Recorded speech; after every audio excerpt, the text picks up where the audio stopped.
MSLI TV، رہنمائی بدلتی دنیا کے لیے۔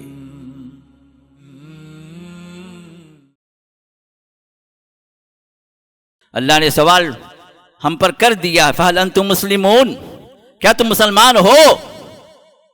میں نہیں پوچھ رہا ہوں، رب ہم سے پوچھ رہا، هَلْ أَنْتُمْ مُسْلِمُونَ، کیا تم مسلمان ہو؟ تابعداری کا اقرار تم نے کیا ہے نا، کلمہ تم نے پڑھا ہے نا، تو اس کلمے کے مطابق تمہارا عمل بھی ہے؟ زندگی میں کبھی تم نے اللہ کے سوا کسی اور کے سامنے اپنے آپ کو جھکایا ہے کیا؟ اگر جھکایا ہے تو مسلمان نہیں ہو۔ اللہ کے سوا رکوع، سجدہ، دعائیں، دہائیاں، مصیبت میں پکارنا، اپنی مصیبت کو ٹالنے کے لیے ان کو ندا دینا، استغاثہ کرنا، ان کے لیے قربانیاں دینا، ان سے امیدیں لگائے رکھنا، ان سے خوف کھانا، اور بگڑی بنانے والے یہی لوگ ہیں، یہ عقیدے رکھنا، یہ سب وہ چیزیں ہیں جو عبادات میں شامل ہیں، جن کا حقدار صرف اور صرف اللہ کا، اس میں کوئی شریک نہیں ہو سکتا۔ ایک مسلمان اللہ کے ساتھ شرک والا کوئی عمل نہیں کر سکتا، شرک کا عقیدہ نہیں رکھ سکتا، اگر رکھا ہے یا عمل کر رہا ہے تو پھر اسلام سے بھی نکل گیا۔ یہ وہ دوسرے مذاہب ہیں جو کرسچینٹی ہے، یہ ہندوازم ہے، فلاں ہیں، جن کے پاس دین الگ ہے، دنیا الگ ہے۔ مندر میں جائیں گے تو وہاں پر پوجا ہوگی، کلیسا میں جائیں گے، چرچ میں جائیں گے تو وہاں پر جو ان کی عبادت ہے، اور باہر ان کے اپنے منمانیاں جو چاہے کریں، لیکن اسلام وہ نہیں۔ معاملات، اللہ کا ڈر ہمارے دلوں سے، ہمارے کاموں سے غائب ہو گیا، ہمارے کاروبار سے غائب ہو گیا، بلکہ دھوکے ہم سے زیادہ دیتے ہیں۔ معاملات کی باری اگر آتی ہے تو لوگ ایک مسلمان کو چھوڑ کے غیر مسلم کے پاس جاتے ہیں، کیوں؟ انہیں مسلمان بھائی دھوکہ دینے والا، نعوذ باللہ، مسلمان اور دھوکہ دینے والا، یہ تصور ہی نہیں تھا صحابہ کے زمانے میں، بلکہ مسلمان اس بات کی علامت تھا کہ یہ وعدے کا سچا، یہ بات کا پکا، یہ جھوٹ سے بری ہے، یہ دھوکے سے بری ہے، یہ کبھی دھوکہ نہیں دے سکتا۔ یہ ہمارا تصور، یہ ہمارے بارے میں لوگوں کا کانسیپٹ تھا، یہ ہے مسلمان حقیقت میں، اور آج بالکل الٹ ہو گیا۔ من تشبہ بقوم فہو منہم، ابو داؤد کی صحیح حدیث ہے، جس میں آپ نے ارشاد فرمایا جس نے جس قوم کی مشابہت اختیار کی وہ بھی انہی میں سے ہے۔ اگر آپ پٹاخے پھوڑ رہے ہیں اس موقع پر تو پٹاخے پھوڑنے والے جہاں جائیں گے آپ بھی جائیں گے، نعوذ باللہ۔ کبھی ہم نے سوچا؟ ان الحمد للہ نحمده ونستعینه ونستغفره ونؤمن به ونتوکل علیہ ونعوذ باللہ من شرور انفسنا ومن سیئات اعمالنا، من يهده الله فلا مضل له ومن يضلله فلا هادي له، ونشهد أن لا إله إلا الله وحده لا شريك له، ونشهد أن محمدًا عبده ورسوله، أما بعد فإن خير الحديث كتاب الله، وخير الهدى هدى محمد صلى الله عليه وسلم، وشر الأمور محدثاتها، وكل محدثة بدعة، وكل بدعة ضلالة، أما بعد فقد قال الله تعالى في كلامه العزيز: أعوذ بالله من الشيطان الرجيم، قل إنما يوحى إلي أنما إلهكم إله واحد فهل أنتم مسلمون۔ ہر قسم کے حمد و ثنا، کبریائی و بڑائی، تعریف و تقدیس، تمجید و تحمید صرف اس اللہ وحدہ لا شریک لہ کے لیے لائق ہے، جس نے ہمیں اور آپ کو اسلام کی دولت سے نوازا، مسلمانوں میں سے بنایا، جہاں پوری کائنات کو اللہ تعالیٰ نے اپنی تابعداری میں لے لیا، وہیں پر اللہ تعالیٰ اپنی توفیق سے ہمیں اپنے تابعدار بندوں میں اللہ نے شامل فرمایا۔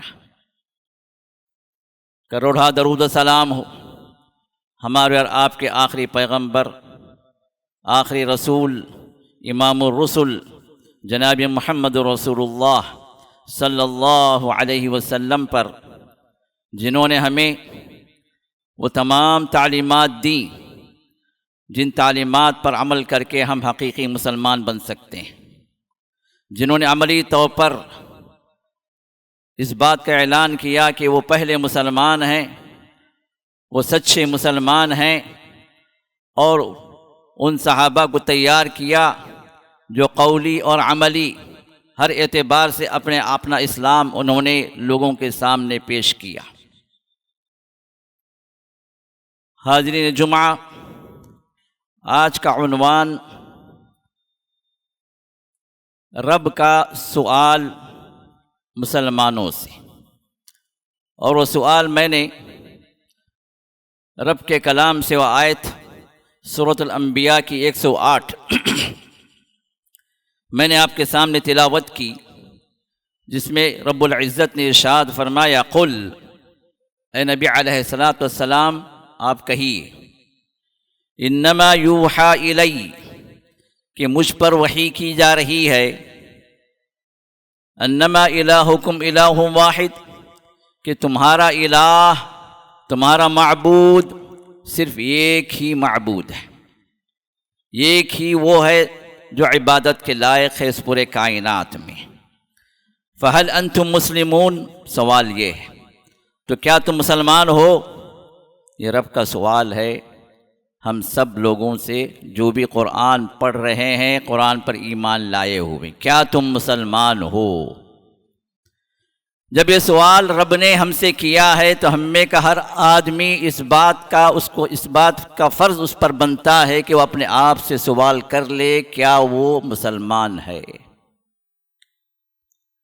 حقیقت میں اگر دیکھا جائے تو اللہ تعالیٰ نے اس پوری کائنات کو پیدا کیا، 7 آسمانوں کو 7 زمینوں کو پیدا کیا، پھر ان آسمانوں میں، ان افلاک میں اللہ تعالیٰ نے کروڑوں ستارے، کروڑوں سیارے، ہزاروں گیلیکسیز اور ایسی مخلوقات کو اللہ نے پیدا کیا جن کا ہمیں علم بھی نہیں ہے۔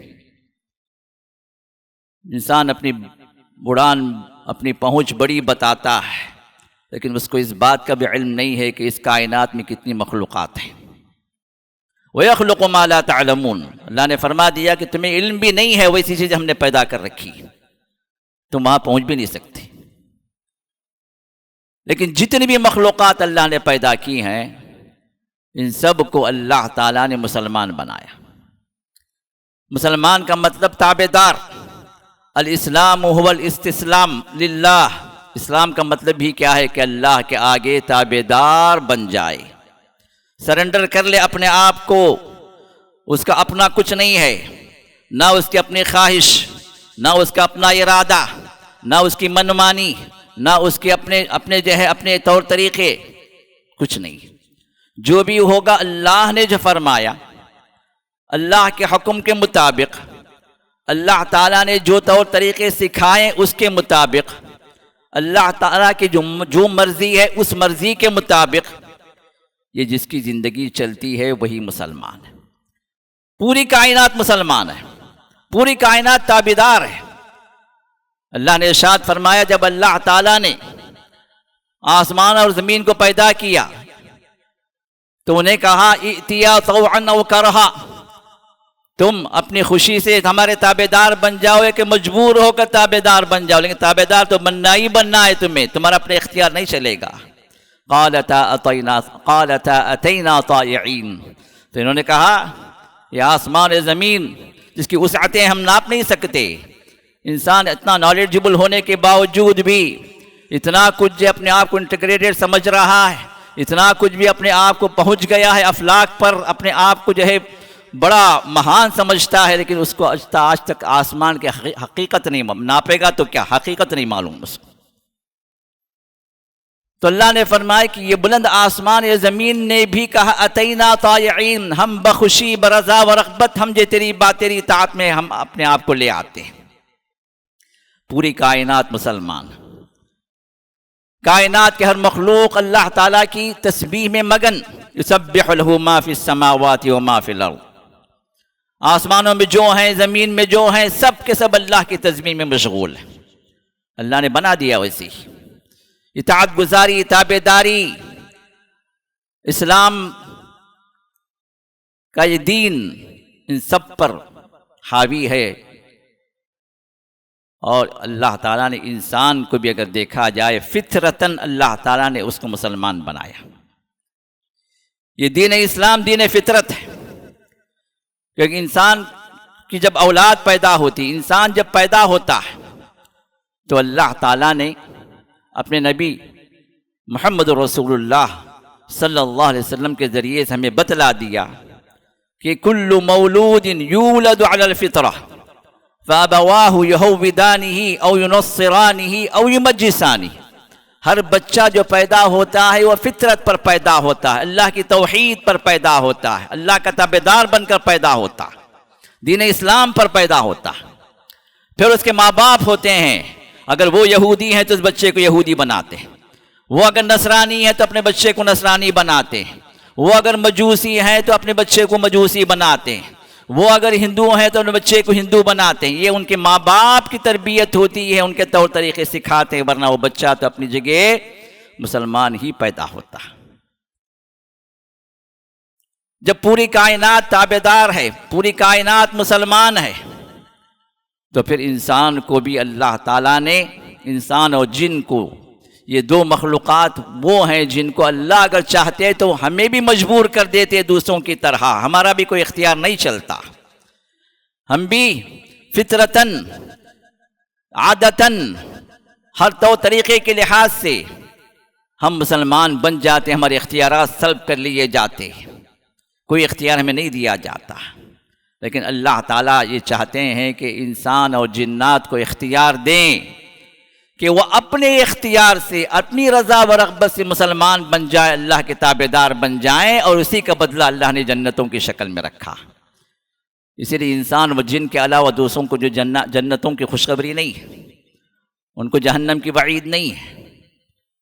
یہ جنت اور جہنم اللہ نے بنائی انسان اور جن کے لیے، کیوں؟ انہی دونوں کو اللہ نے اختیار دیا۔ اب اس اختیار کا صحیح استعمال اللہ کی تابعداری میں انسان اختیار کر لے تو پھر اس کے لیے اللہ تعالیٰ کی رضامندی ہے، اس کی جنتیں۔ اور یہاں وہ اللہ کے ساتھ سرکشی کرے، دین اسلام سے منحرف ہو جائے، اللہ کی تابعداری کو قبول نہ کرے، محمد رسول اللہ صلی اللہ علیہ وسلم کی طور طریقے کو، ان کے فرما برداری کو اپنے اوپر لازم نہ کرے، تو پھر یہاں پر اس کے لیے خطرہ ہے، جہنم کے دروازے اس کے لیے کھلتے ہیں۔ اسی وجہ سے ہم دیکھتے ہیں کہ اللہ نے خود ارشاد فرما دیا اپنے کلام پاک کے اندر، ان الدین عند اللہ الاسلام، اللہ کے پاس اگر کوئی دین مقبول ہے تو وہ اسلام ہے۔ ومن یبتغ غیر الاسلام دینا فلن یقبل منہ، تو اسلام کو چھوڑ کر کسی اور دین کو اختیار کرے، کسی اور ریلیجن کی طرف چلا جائے، تو پھر وہ ریلیجن، وہ دین اللہ تعالیٰ ہرگز قبول نہیں کریں گے، کیونکہ پوری کائنات کو اللہ نے دین اسلام پر رکھا ہے، اللہ کی تابعداری میں رکھا ہے۔ اور مسلمان کا مطلب بھی یہی ہے کہ وہ اللہ کے تابعدار ہے، مسلمان کا مطلب بھی یہی ہے کہ وہ اللہ کا تابعدار ہے، اپنے آپ کو اس نے سونپ دیا اللہ تعالیٰ کو۔ اب وہ جو کچھ کرے گا اللہ کی مرضی کے مطابق کرے گا، جو عقیدہ رکھے گا وہی عقیدہ جو اللہ نے بتلایا، وہی کام کرے گا جو اس کے نبی نے بتلایا، وہی طریقہ اختیار کرے گا جس نبی نے سکھلایا، وہی چیزیں کرے گا جس کو اس نبی نے اور اس اللہ نے حلال ٹھہرا دیا، ان تمام کاموں سے اپنے آپ کو روکے گا جن کو حرام ٹھہرا دیا گیا۔ اس کی اپنی خواہشات، اس کی اپنی مرضی، اس کے اپنے طور طریقے، یہ قابل قبول ہے۔ اگر اپنی مرضی کو وہ لازم کر لے گا اللہ اس کے رسول کی مرضی کے آگے، تو پھر وہ اسلام سے ہٹ جائے گا۔ اسی وجہ سے ہر نبی نے اپنے آپ کو اسلام پر رکھا، اور اپنی اولاد کو بھی انہوں نے اسلام کی وصیت کی۔ ابراہیم علیہ السلام کے بارے میں اللہ نے ارشاد فرمایا، وَمَن يَرْغَبُ عَن مِّلَّةِ إِبْرَاهِيمَ إِلَّا مَن سَفِهَ نَفْسَهُ، جو ابراہیم کی ملت اور ان کے دین سے، یعنی دین اسلام سے جو رغبت نہ رکھے، وہ در حقیقت بڑا بیوقوف انسان ہے، بڑی بیوقوفی کر رہا ہے۔ وَلَقَدِ اصْطَفَيْنَاهُ فِي الدُّنْيَا،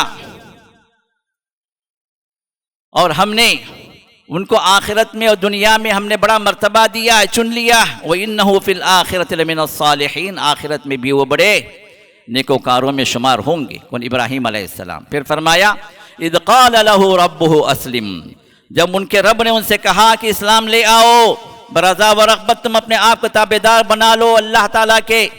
قال اسلمت لرب العالمین، تو انہوں نے کہا کہ میں رب العالمین کے سامنے اپنے آپ کو میں نے سونپ دیا، میں اسلام لے آیا. اب یہ اسلام پر، اللہ کی تابعداری پر ان کی پوری زندگی گزری. پھر مرنے سے پہلے انہوں نے اپنے اولاد کو جمع کیا.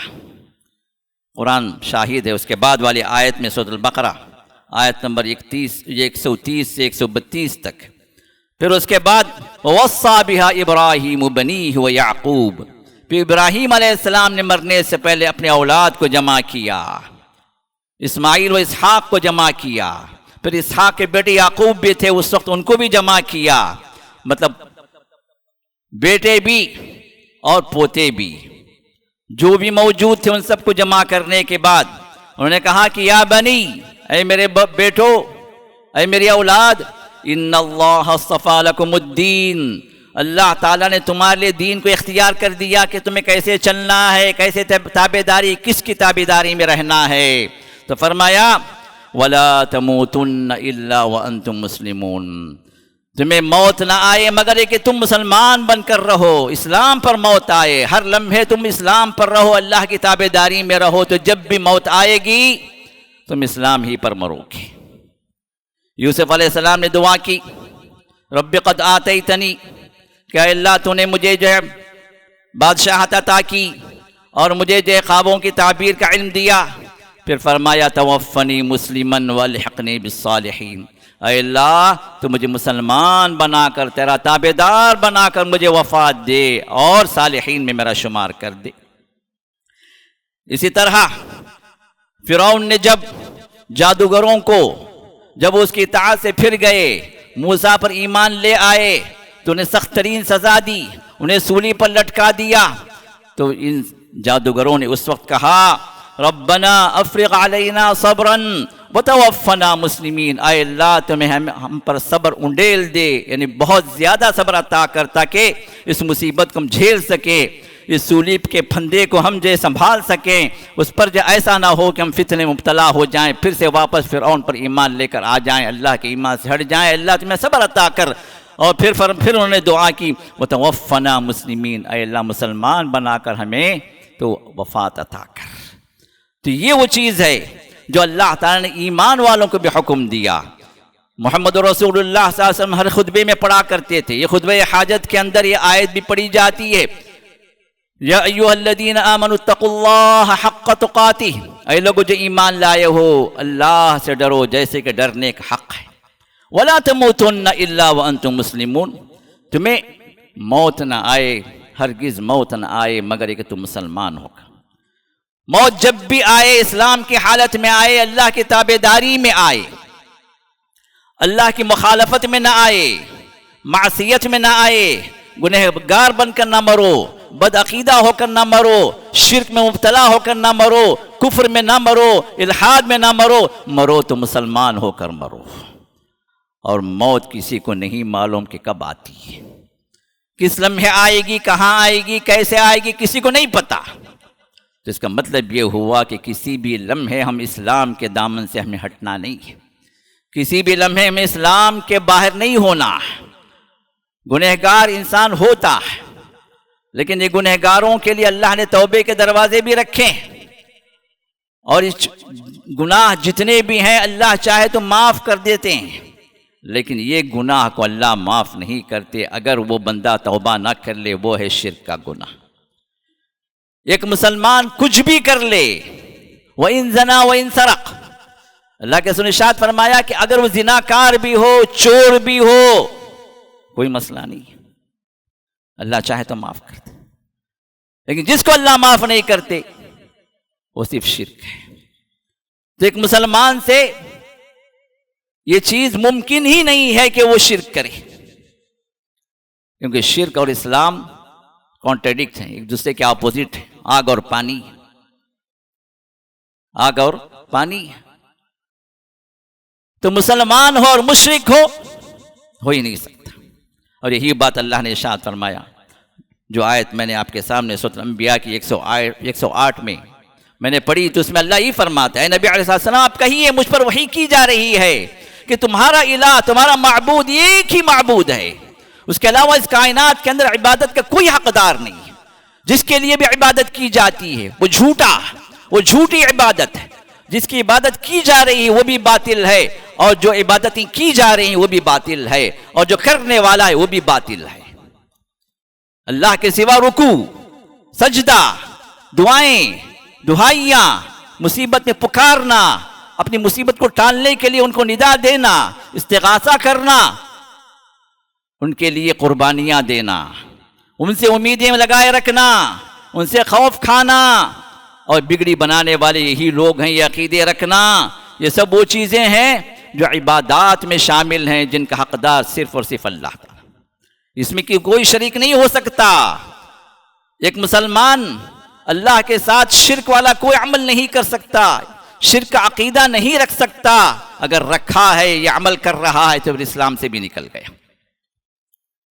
ان باتوں پر غور کرنے کے بعد اللہ تعالیٰ کا یہ فرمان بھی ہمارے سامنے ہونا چاہیے، جو سورہ انعام کے آخر میں اللہ نے فرمایا، قل، اے نبی علیہ السلام آپ کہیے، ان صلاتی، بے شک میری نماز، ونسکی، اور میری قربانی، ومحیایا، میری پوری زندگی، ومماتی، اور موت تک جتنے بھی لمحات ہیں یہ سب کے سب، للہ رب العالمین، صرف اس اللہ کے لیے جو تمام عالموں کا رب ہے، تمام مخلوقات کا رب ہے، وہی اکیلا رب ہے، لا شریک لہ، یہ اقرار بڑا اہم ہے، لا شریک لہ، اس کے ساتھ کوئی شریک نہیں، اس کی عبادت میں کوئی شریک نہیں، رب ہونے میں کوئی شریک نہیں، تو عبادت کا حقدار کیسے بنے گا؟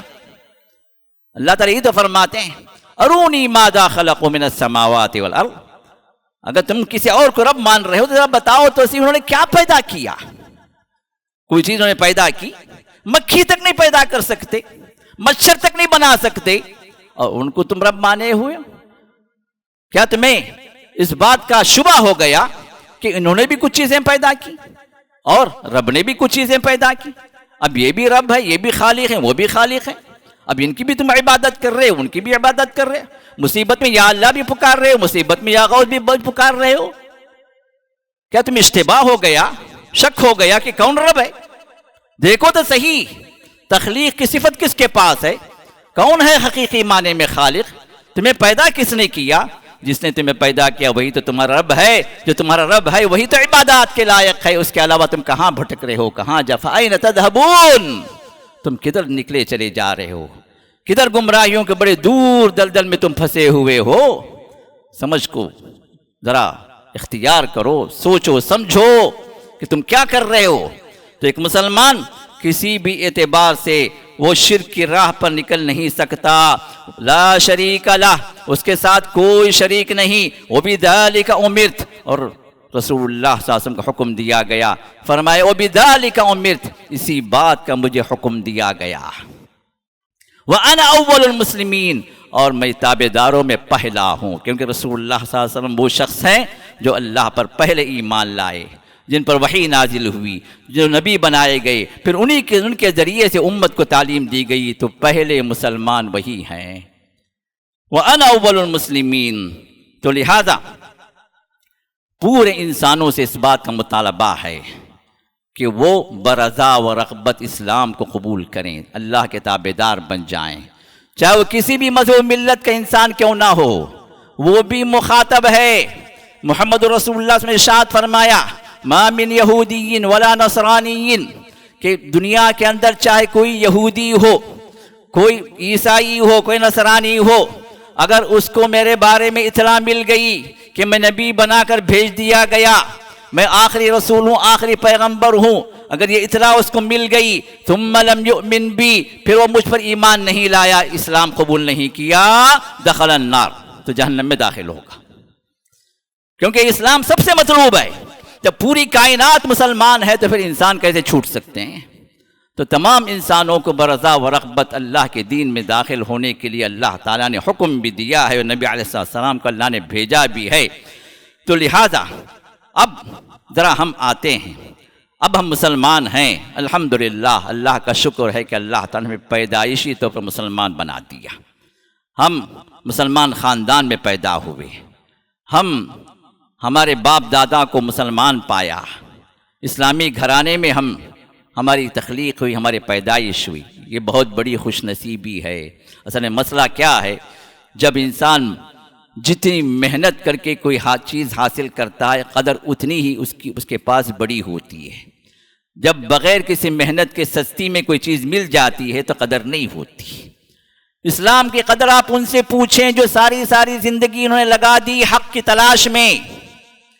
کئی وہ بندے ہیں جو حق کیا ہے، سچا دین کیا ہے، میرا رب کون ہے، میں کیوں پیدا ہوا ہوں، کیوں اس دنیا میں آیا ہوں، ان سوالات کے جوابات لے کر گھوم رہے ہیں۔ جوابات ہمارے پاس ہیں لیکن ہم نے انہیں کبھی نہیں بتایا۔ بڑی مشکلات سے جو ایمان لاتے ہیں، بڑی قربانیاں دیتے ہیں، جب رب کو پہچان گئے، اسلام معلوم ہو گیا تو اسلام میں داخل ہو گئے یا اسلام میں داخل ہونا چاہتے ہیں، لیکن معاشرہ مخالف ہے، گھرانہ مخالف ہے، سوسائٹی کے لوگ دھمکی دے رہے ہیں ہم قتل کر دیں گے، اڑا دیں گے، اسلام میں داخل ہوا تو جائیداد سے محروم کر دیں گے، ہمارے شہر سے نکال دیں گے۔ اس کے باوجود بھی قربانیاں دیتے ہوئے کئی لوگ اسلام کو قبول کیے۔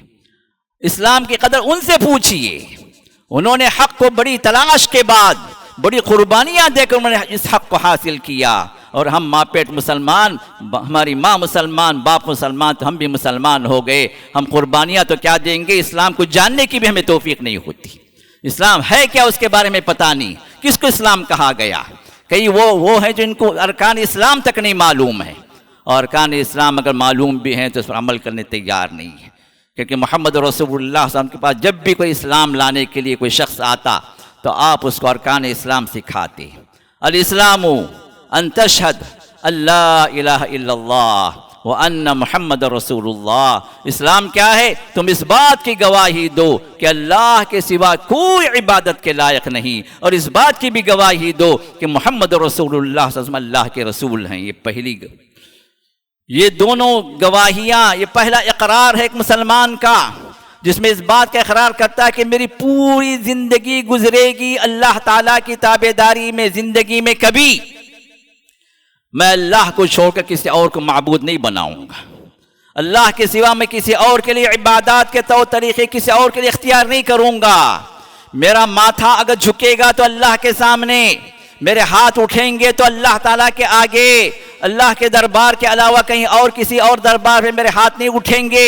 میری فریاد اگر ہوگی تو صرف اللہ کے ساتھ میں، مصیبت کا ٹالنے والا صرف اللہ تعالیٰ ہوگا، اور جو میری مشکلات کو حل کرنے والا صرف اللہ ہی ہوگا، اسی کے اشارے سے میرے تمام کام ہوں گے۔ اللہ کے سوا میں کسی اور پر بھروسہ نہیں کروں گا، کسی اور کے سامنے عبادت کی کوئی شکل میں اختیار نہیں کروں گا۔ یہ ہے وہ اقرار جو لا الہ الا اللہ کی گواہی کے ساتھ ہم نے اقرار کیا، اور محمد رسول اللہ صلی اللہ علیہ وسلم کے اقرار کے ساتھ کہ محمد صلی اللہ علیہ وسلم اللہ تعالیٰ کے رسول ہیں، اس اقرار کے ساتھ ہی ہم نے اس بات کا بھی اقرار کیا کہ ہماری وے آف لائف، ہماری سسٹم آف لائف، ہمارے طور طریقے، چاہے وہ دنیا کے ہو چاہے وہ دین کے ہو، ہمارے معاملات، ہمارے کاروبار، ہمارے رسم و رواج جو بھی ہوں گے محمد رسول اللہ صلی اللہ علیہ وسلم کے طریقے کے مطابق ہوں گے۔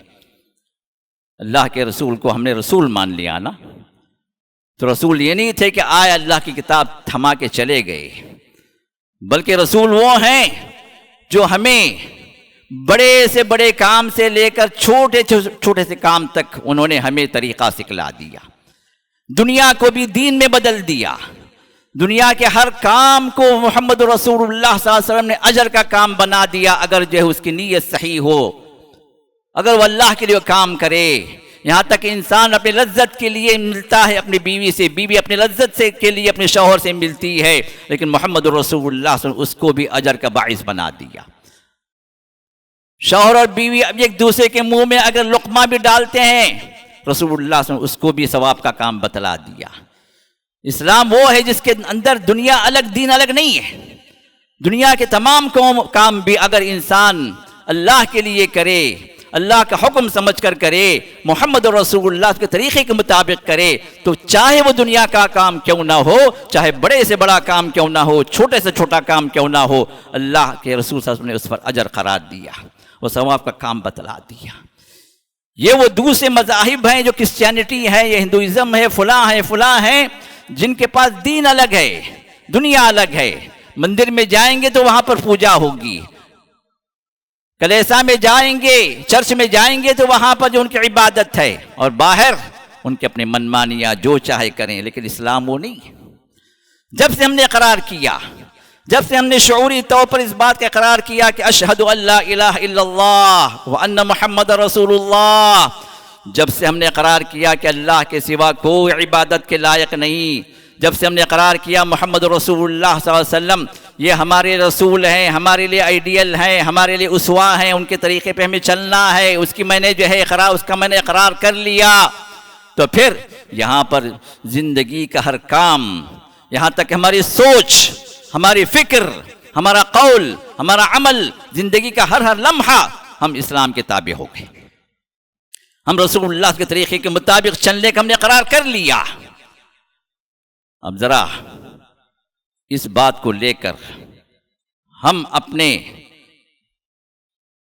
زندگی کے اعمال اور اقوال پر ذرا سوچیں، چند لمحے بیٹھ کر ہم سیلف انالائز کریں کہ بھئی ہم کیا کر رہے ہیں۔ اللہ نے سوال ہم پر کر دیا، فَهَلْ أَنْتُمْ مُسْلِمُونَ، کیا تم مسلمان ہو؟ میں نہیں پوچھ رہا ہوں، رب ہم سے پوچھ رہا، هَلْ أَنْتُمْ مُسْلِمُونَ، کیا تم مسلمان ہو؟ تابعداری کا اقرار تم نے کیا ہے نا، کلمہ تم نے پڑھا ہے نا، تو اس کلمے کے مطابق تمہارا عمل بھی ہے۔ زندگی میں کبھی تم نے اللہ کے سوا کسی اور کے سامنے اپنے آپ کو جھکایا ہے کیا؟ اگر جھکایا ہے تو مسلمان نہیں ہو۔ رب کی بارگاہ کے علاوہ کسی اور درگاہ پہ سجدہ کیا ہے کیا؟ اگر کیا ہے تو مسلمان نہیں ہو۔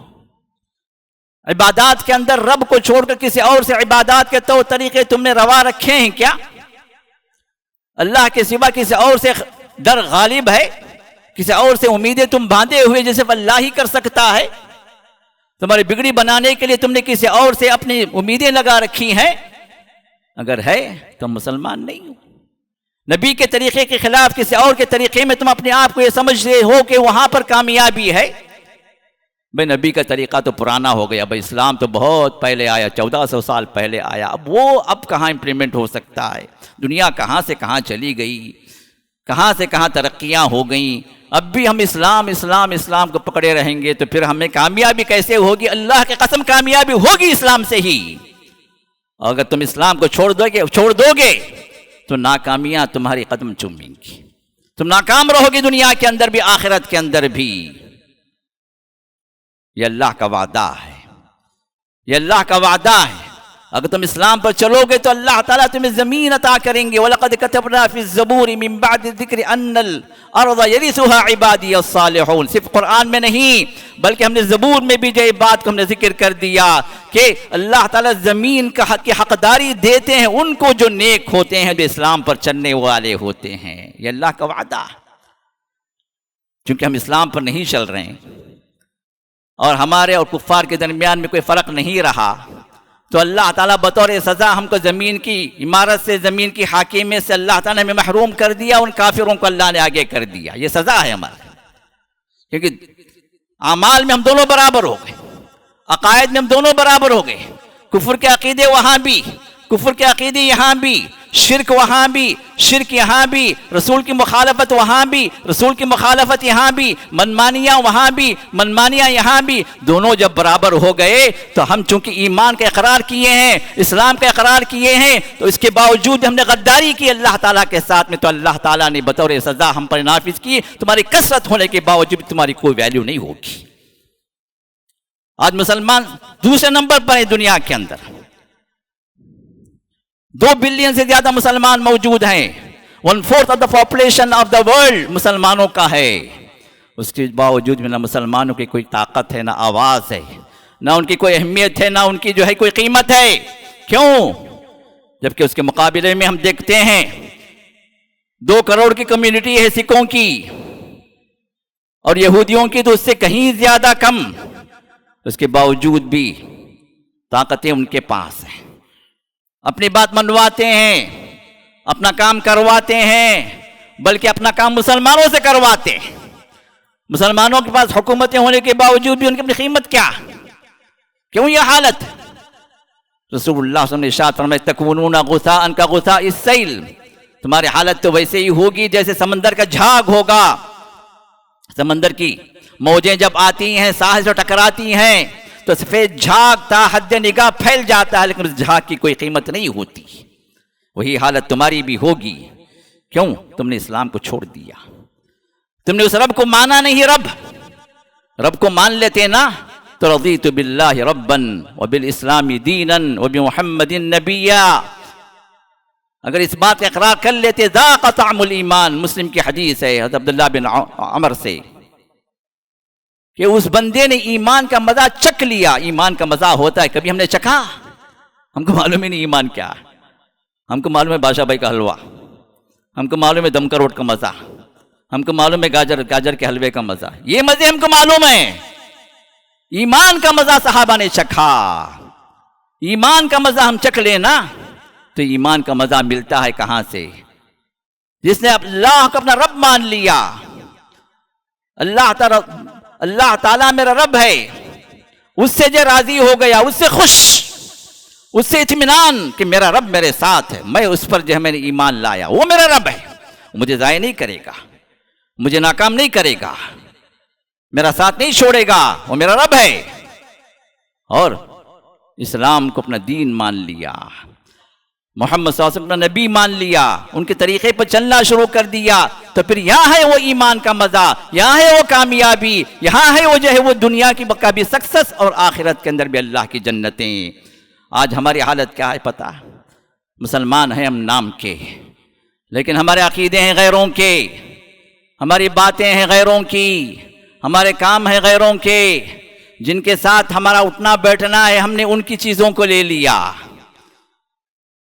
ہمارا ایمان نہیں رہا، ہمارا اسلام نہیں رہا۔ نام ہمارے مسلمانوں کے ہیں، صرف ناموں کا فرق ہو گیا۔ ہمارا نام جو ہے مسلمان کا ہے، ان کا نام ان کی کمیونٹی کا ہے، بس یہ فرق ہے۔ عقیدے وہاں بھی غیر اللہ سے ہونے کے عقیدے، یہاں بھی غیر اللہ سے ہونے کے۔ وہ کھڑے بت کو پوج رہے ہیں تو ہم پڑے بت کو پوج رہے ہیں، وہ بٹھا کر پوج رہے ہیں تو ہم لٹا کر پوج رہے ہیں، وہ بٹھا کر مانگ رہے ہیں تو ہم لٹا کر مانگ رہے ہیں۔ کیا فرق ہے؟ بلکہ کہنے والا کہتا ہے کہ بھئی بیٹھنے والا لیٹنے والے سے بہتر ہوتا ہے، تمہارا خدا ہمارا خدا تمہارے خدا سے بہتر ہے۔ ہاں، ہمارے سامنے تو بیٹھا ہوا بت ہے، سامنے ہے ہمارے، تمہارے پاس قبر میں پڑا ہوا ہے، پتہ نہیں اس کی ہڈیاں بھی ہیں یا نہیں معلوم، تم اس کو بلا رہے ہو، تو ہم بہتر ہیں تمہارے سے۔ نعوذ باللہ۔ اسلام کو چھوڑو گے تو یہی بربادی ہوگی۔ عقیدے وہی شرکیانہ عقیدے، مشرکانہ عقیدے۔ اگر وہ جو ہے اپنا دسہرہ مناتے ہیں، وہ اگر اپنے گنپت کی پوجا کرتے ہیں 10 دن، تو ہمارے پاس بھی محرم کی پوجا ہے، ہمارے پاس بھی 10 دن بٹھاتے ہیں پنجے گنجے۔ جو چیز وہ کرتے ہیں وہ چیز ہم بھی برابر کرتے ہیں۔ عقیدے میں ہم وہی، ہماری باتیں بھی اگر اقوال پر غور کریں گے تو بہت سارے اقوال، بہت ساری باتیں ہم انہی کی کرتے ہیں۔ معاملات، اللہ کا ڈر ہمارے دلوں سے، ہمارے کاموں سے غائب ہو گیا، ہمارے کاروبار سے غائب ہو گیا، بلکہ دھوکے ہم سے زیادہ دیتے ہیں۔ معاملات کی باری اگر آتی ہے تو لوگ ایک مسلمان کو چھوڑ کے غیر مسلم کے پاس جاتے ہیں، کیوں؟ انہیں مسلمان بھائی دھوکہ دینے والا، نعوذ باللہ، مسلمان اور دھوکہ دینے والا۔ یہ تصور ہی نہیں تھا صحابہ کے زمانے میں، بلکہ مسلمان اس بات کی علامت تھا کہ یہ وعدے کا سچا، یہ بات کا پکا، یہ جھوٹ سے بری ہے، یہ دھوکے سے بری ہے، یہ کبھی دھوکہ نہیں دے سکتا۔ یہ ہمارا تصور، یہ ہمارے بارے میں لوگوں کا کانسیپٹ تھا، یہ ہے مسلمان حقیقت میں، اور آج بالکل الٹ ہو گیا۔ آج دنیا معاملات کرتی ہے غیر مسلموں سے، مسلمانوں کو چھوڑ دیتی، کیوں؟ دھوکہ ان کے پاس ہے۔ بلکہ جتنی بڑی دینداری کا لبادہ اوڑھتے ہیں اتنا بڑا دھوکہ دیتے ہیں۔ ایسے لوگ موجود ہیں۔ اور اگر کاموں کے اندر آ گئے تو یہاں پر بھی کوئی فرق نہیں، یہاں پر بھی کوئی فرق نہیں۔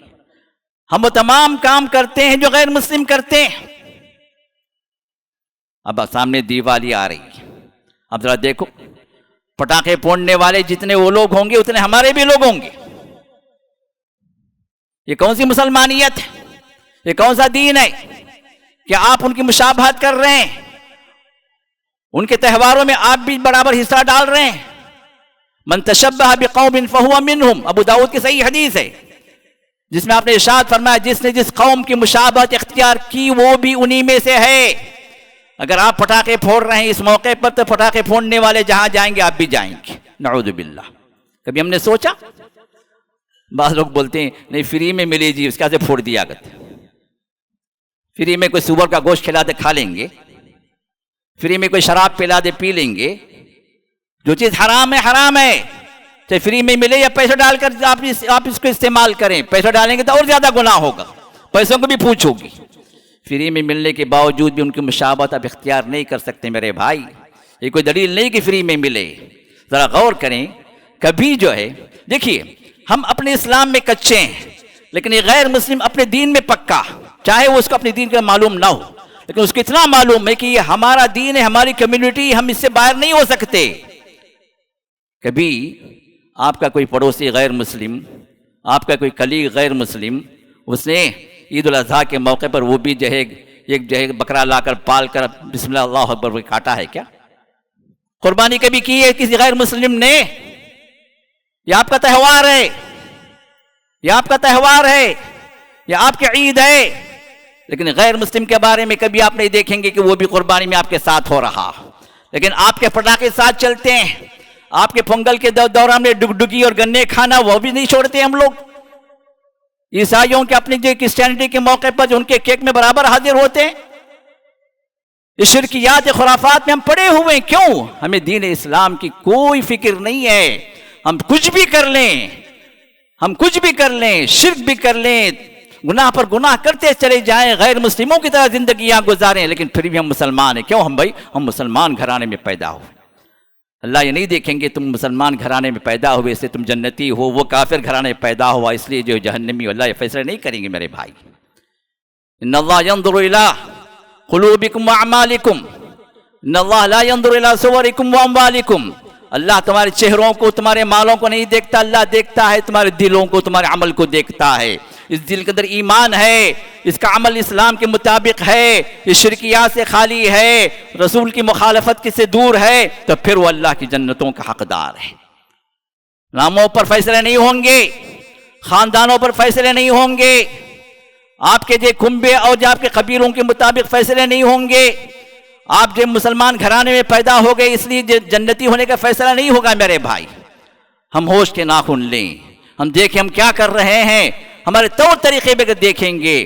شادیوں میں دیکھیں، چاہے شادی کا خوشی کا موقع ہو، یہاں بھی جتنے رسم و رواج ہیں ہم نے لیے ہیں غیروں سے۔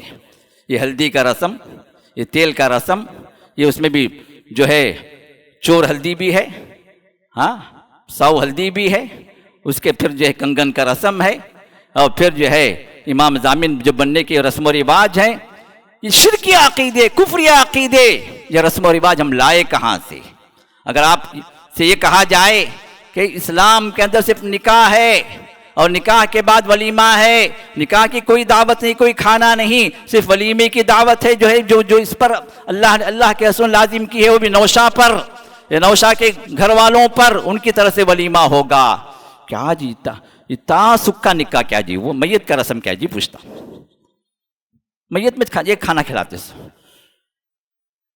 نکاح اگر ہے تو ہلدی کا کھانا، اس سے پہلے منگنے کا کھانا اتنا زیادہ، اتنا جو ہے ٹپ ٹاپ، اتنا لوگوں کی دعوت 400-500 آدمی کی طرف سے منگنے کے اندر، اور 4 شادیاں غریب کی اس کے اندر ہو جا سکتی، اتنا اسراف۔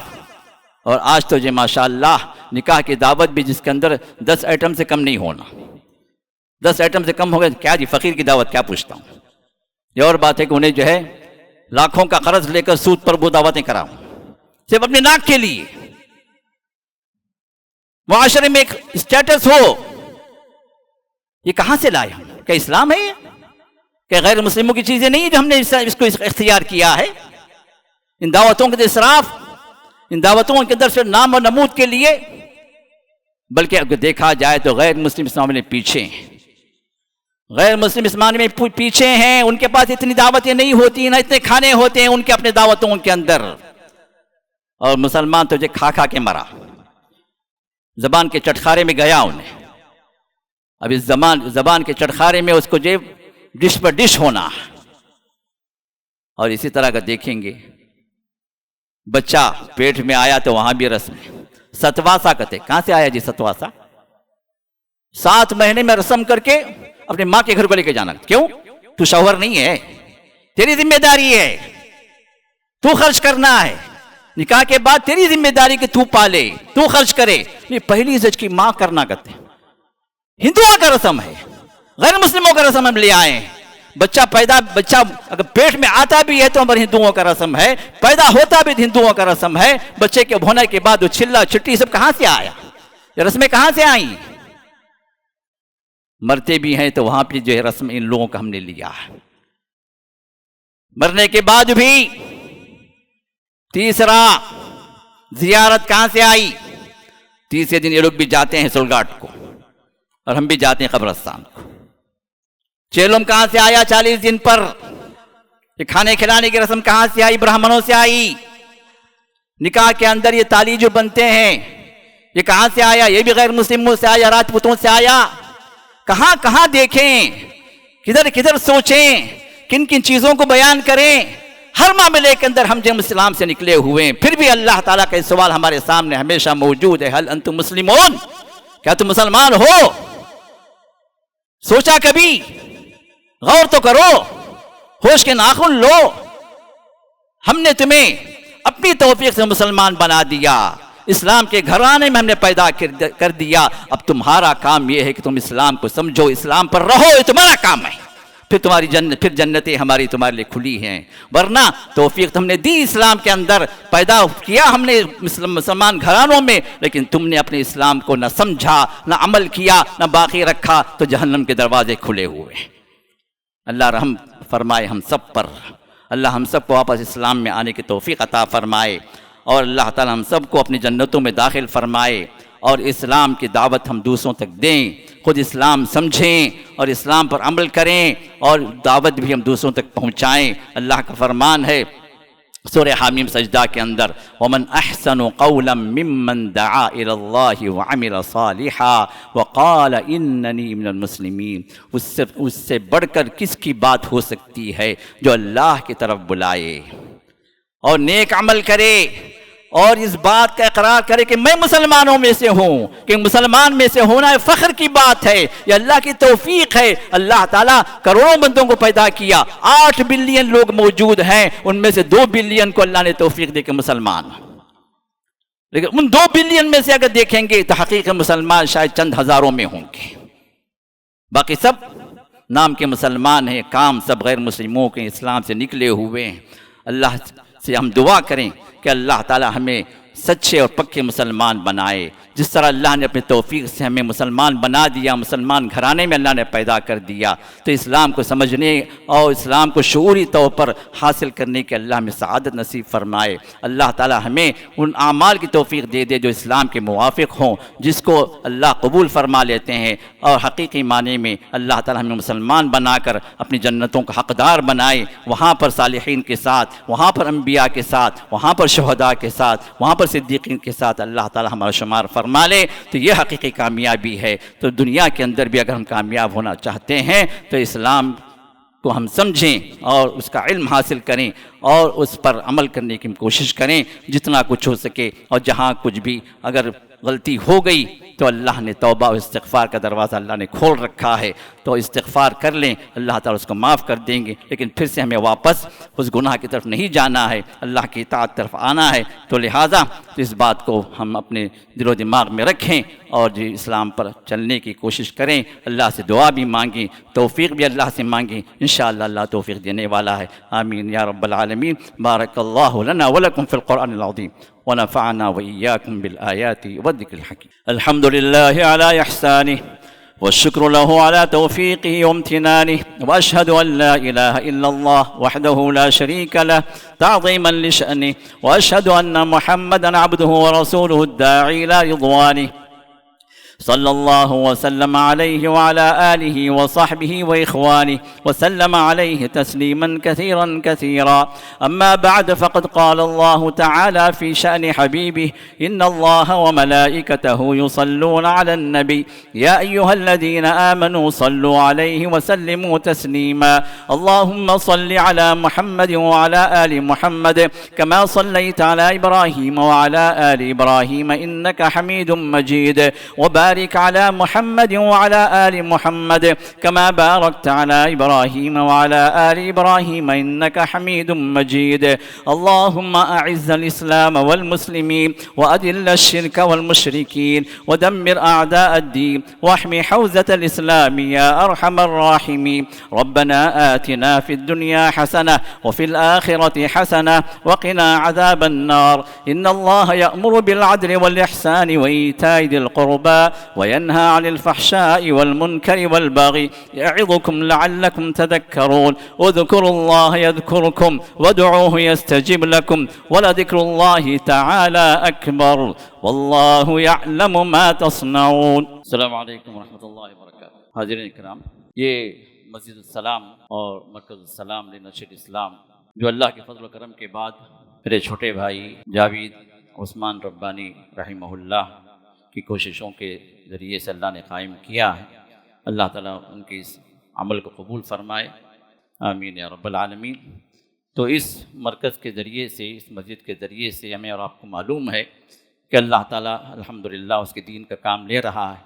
یہ مسجد ایک مینار ہے، توحید کی شعائیں آپ کے محلے میں ہی نہیں بلکہ پورے عالم کے اندر پھیلانے کا اللہ تعالیٰ نے ایک ذریعہ بنا دیا ہے اس مینار کو. یہاں پر پروگرامس ہوتے ہیں آپ کے عقیدے اور آپ کے اعمال کی اصلاح کے لیے.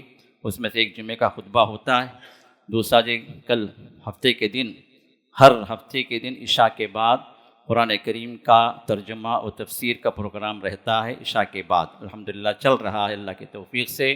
سورہ کہف کی آیات چل رہی ہیں، تو آپ سبوں سے گزارش ہے کہ اس میں بھی شریک ہوں اپنے اہل و عیال کے ساتھ، کیونکہ خواتین کا بھی یہاں پر انتظام رہتا ہے ہفتے کے رات عشاء کے بعد. اور اسی طرح گاہے ماہی اتوار کے پروگرامز بھی ہوتے ہیں، اور جو ریگولر پروگرامز ہیں اس کے اندر چاشمبے کا پروگرام ہے، ہر بدھ کے دن عشاء کے بعد عربک لینگویج کا پروگرام ہے. میں خود جو ہے پڑھاتا ہوں، سکھاتا ہوں. جو بھی قرآنی عربک سیکھنا چاہتے ہیں، قرآن کو سمجھنا چاہتے ہیں عربک لینگویج کے ذریعے سے، ان کے لیے اوپن ہے. وہ عشاء کے بعد 1 گھنٹہ تشریف لائیں. الحمدللہ کئی لوگ فائدہ اٹھا رہے ہیں. اور اسی طرح جمعے کے دن آج ہر جمعہ بعد نماز عشاء 2 گھنٹے کا دعوتی کورس میں نے قائم کیا ہے اللہ کی توفیق سے، اور یہ بھی میں ہی پڑھاتا ہوں.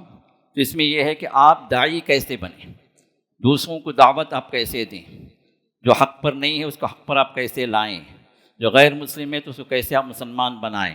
تو اس کے لیے آپ کے پاس کن کن چیزوں کی ضرورت ہے، تو اس اعتبار سے لیول وائز انشاءاللہ یہ کورس جو ہے الحمدللہ شروع ہو چکا ہے. تو اس میں بھی جو لوگ ویکلی ونس جمعے کے دن بعد نماز عشاء 2 گھنٹے جو دے سکتے ہیں ضرور تشریف لائیں. یہ صرف مردوں کے لیے، خواتین کے لیے نہیں، آن لائن نہیں ہے، یہ فزیکل اٹینڈنس ہے، آف لائن ہے. تو اب یہ مستقل پروگرامز چل رہے ہیں. اب اس کے علاوہ یہ مرکز، یہ مسجد قرآن کریم کی خدمت کے لیے بھی الحمدللہ کافی جو ہے پروگرامز بنائے رکھا ہے. اس میں سے ایک تو جو ہے یہاں کے محلے کے جو بچے ہیں ان کے لیے عصر کے بعد، مغرب کے بعد 4:30 سے 5:30، عصر کے بعد 7:30 سے 8 مغرب کے بعد، یہ 2 سیشنز ہیں لڑکے اور لڑکیوں دونوں کے لیے. اسکولز کے بچے اور بچیاں الحمدللہ پڑھ رہے ہیں. اور اسی طرح عشاء کے بعد اور فجر کے بعد بڑوں کے لیے، چاہے وہ کہیں پڑھ رہے ہوں چاہے کہیں کام کر رہے ہوں، جس کو عشاء کے بعد آنے کا موقع عشاء کے بعد آ جائے، جو فجر کے بعد جو آ سکتے ہیں فجر کے بعد آ جائیں. تو یہ جو قرآن کریم کی تعلیم، جس کو پڑھنا ہی نہیں آتا اس کو بھی سکھانے کا موقع ہے. جس کو پڑھنا آتا ہے لیکن صحیح پڑھ نہیں پاتا، تجوید نہیں ہے، مخارج نہیں ہے، جیسے اللہ تعالیٰ نے اپنے نبی کو سکھایا اور نبی نے جیسے صحابہ کو سکھایا ویسے پڑھنا نہیں آتا، تو اس طرح پڑھنے پڑھانے کی بھی یہاں پر مجلسیں ہیں، تو لہذا اس سے بھی فائدہ اٹھائیں۔ جو قریب کے جو لوگ ہیں وہ جس میں بھی آ سکتے ہیں، جو بڑے ہیں تو عشاء کے بعد اور فجر کے بعد، چھوٹے بچے ہیں تو عصر کے بعد یا مغرب کے بعد، جس میں لڑکے اور لڑکیاں دونوں شامل ہیں۔ تو اس طرح کے یہ پروگرامز چل رہے ہیں قرآن کی خدمت کے لیے۔ اور اسی میں دوسرا سیکشن یہ ہے جو ہمارے پاس تحفیظ کا سیکشن ہے، حفظ قرآن کا سیکشن ہے۔ الحمدللہ یہ بھی جو جاوید رحمہ اللہ کا قائم کردہ یہ جو سیکشن ہے جو تحفیظ القرآن کے نام، مدرسۃ السلام بتحفیظ القرآن کے نام سے۔ اب اس کے دو سیکشن ہیں، ایک تو جو ہے وہ ہے جو اسکول والا جو السلام حفظ اکیڈمی کے نام سے جو قائم ہے، جس میں فجر کے بعد بچہ آ جائے تو عصر کو آپ کا بچہ آپ کے پاس واپس آئے گا، دن بھر ہمارے پاس رہے گا، جس میں حفظ کی بھی تعلیم بھی ہوگی اور اس کا اکیڈمک کی بھی تعلیم ہوگی۔ بچہ 10 تک انشاءاللہ مکمل کر سکتا ہے۔ یہ ایک پروگرام ہے جو آپ کا بچہ آپ کے پاس رات میں رہے گا۔ دوسرا جو ہے یہاں پر دارالاقامہ کے ساتھ یہاں پر بچہ یہیں پر رہے گا اسی مرکز میں، اور جو ہے یہ 24 گھنٹے ہماری نگرانی میں رہے گا، جس میں قیام و طعام، کھانا پینا بھی بچے کا یہیں پر رہے گا۔ اس میں بھی بچہ جو ہے آپ کا حفظ قرآن مکمل کرے گا پوری پختگی کے ساتھ، اور ساتھ میں اکیڈمکس کی تعلیم بھی 10 تک یہاں پر میسر ہے۔ تو اب یہ جو چل رہے ہیں الحمدللہ 3-4 سال کے اس قیام کے دوران کچھ حفاظ پچھلے سال بھی جو ہے ہمارے اینول فنکشن میں آپ کے سامنے آئے، اور خوشی کی بات، مسرت کی بات یہ ہے کہ ابھی سال نہیں گزرا ہے اور ہمارے پاس اس مسجد کے اندر جو تحفیظ القرآن ہے، جو مستقل بچے یہاں پر رہ رہے ہیں، ان میں سے کچھ بچے جو ہے حافظ ہو چکے ہیں اس سال۔ ابھی وہ دورے کی شکل میں ہیں، کیوں دورہ کرنے کے بعد انشاءاللہ جو انہیں سرٹیفکیٹ دی جائے گی اینول فنکشن میں انشاءاللہ فروری میں۔ تو اب جو ہے بچے جو ہے جو اس سال حافظ ہوئے ہیں، حافظ عمر رضوان، حافظ شیخ عبدالعزیز، حافظ این محمد عمر، حافظ محمد خالد، حافظ سید ادیب، یہ لوگ جو ہے حافظ ہو چکے ہیں الحمدللہ۔ دورہ ان کا باقی ہے، اور اسی طرح 2 بچے اور باقی ہیں جو انشاءاللہ یہ رمضان سے پہلے انشاءاللہ ختم کر دیں گے، حافظ ہو جائیں گے۔ اور اسکول میں بھی الحمدللہ یہ پروگریس ہمارے سامنے آ رہا ہے کہ اسکول کے بھی 2 بچے حافظ ہو چکے ہیں، ایک ہے محمد عاد جو پچھلے ہفتے حافظ ہوئے، اور ایک جو ہے اب آج جو ہے حافظ جو ہیں حافظ محمد فرحان الحمدللہ۔ اور اسی طرح 2 بچے اور بھی وہاں پر قریب الختم ہیں، انشاءاللہ وہ بھی 1-2 مہینے میں وہ بھی ختم کر دیں گے الحمدللہ۔ مبارک سلسلہ چل پڑا ہے، اور جو ہے اس میں باقاعدہ آپ لوگ بھی اجر میں شریک ہیں، کیونکہ آپ لوگوں کا تعاون ہمارے ساتھ ہمیشہ سے رہا اور ہے بھی، اور اللہ سے امید ہے کہ آگے بھی رہے گا۔ تو اس میں جہاں پر آپ جو ہے ہمیں اپنے آراء سے، اپنے فزیکل اٹینڈنس سے سپورٹ کر رہے ہیں، اسی طرح آپ کی دعاؤں کی بھی سخت ضرورت ہے کہ آپ ہمارے لیے دعا کریں ان پروگرام سے، اور اللہ تعالیٰ اور آگے بڑھائے، اور اجر و ثواب میں اللہ تعالیٰ اور جو ہے مزید برکتیں عطا فرمائے، اور آپ کو بھی اللہ تعالیٰ اجر و ثواب سے محروم نہ رکھے۔ دعاؤں کے ساتھ ساتھ میری درخواست یہ ہے کہ کچھ مالی تعاون بھی آپ لوگوں سے ہمیں ضرورت ہے۔ جو ہم یہ نہیں کہتے کہ آپ ہر دن دیں یا ہفتہ دیں، ماہانہ جو ہے آپ ایک سبسکرپشن کر دیں ہمارے پاس، کیونکہ سبسکرپشن ہمارے پاس بہت لو ہو گئے ہیں، جو منتھلی ایکسپنس کے لیے کافی جو ہے مشاکل چل رہے ہیں۔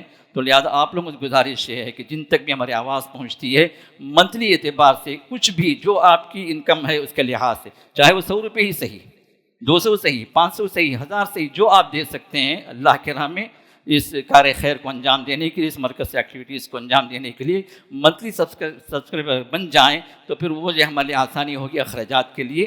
تو لہٰذا آپ سے درخواست یہ ہے کہ عام ڈونیشنز کے سوا یہ منتھلی اعتبار سے آپ کے لیے جو ہے اللہ میسر کرے اس میں آپ بخیری نہ کریں، آپ جو ہے ایک ماہانہ جو ہے سبسکرپشن کے اعتبار سے ہمارے آفس میں جب لکھا دیں چلتے ہوئے کہ بھائی منتھلی جو میں اطلاع دے سکتا ہوں، آپ میرا نام لکھ لیں، اس کے بعد منتھلی وائز جو آپ کو انشاءاللہ کالز بھی آ جائیں گے، آپ کو ریمائنڈر بھی آ جائے گا، تاکہ جو ہے آپ منتھلی جو ہے اللہ کے راہ میں آپ دینے کے لیے آپ کے لیے آسانی ہو جائے۔ اللہ تعالیٰ ہم سب کو توفیق عطا فرمائے، اللہ ہم سب کو خیر پر جمع رکھے، اور جو خیر بھی ہم اللہ کے راہ میں عطا کریں اللہ تعالیٰ اس کا بہترین اجر ہمیں عطا فرمائے۔ جس طرح ان مبارک چہروں کو اللہ نے جمع فرمایا ہے، اللہ تعالیٰ ہم سبوں کو جنتوں میں جمع فرمائے، آمین یا رب العالمین۔ بارک اللہ